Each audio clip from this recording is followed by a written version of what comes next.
name is Eric Schreiner, graduated 2017. I'm from Shelbyville, Kentucky. My grandpa, he worked for Cessna and Boeing, which are two, huge companies in aviation. So I always kind of had an interest when I was younger.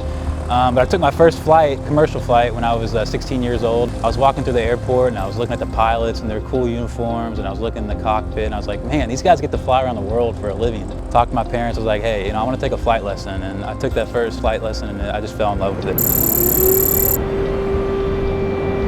I saw a hurricane was going to hit, and they were talking about how terrible it was going to be. My boss calls and says, hey, we're taking some supplies down there. So he's like, do you want to go with me? And I was, of course, just getting to help out is awesome. So we loaded the plane full, normally where the passengers sit in the cabin, we just filled it with paper towels, food, water, diapers, just anything that they could have needed. To actually see it firsthand, it just makes it that more real. And it was a very humbling experience. You see homes just flattened and just businesses, flattened. And we landed.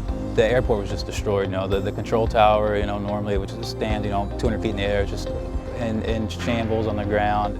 That day it felt different. It was special, knowing that what I was doing, the supplies I was taking, are going to help positively impact someone's life after such a terrible tragedy. So yeah, I had the best feeling. Even now, I still feel happy about it, knowing that I'm helping people out that really need it.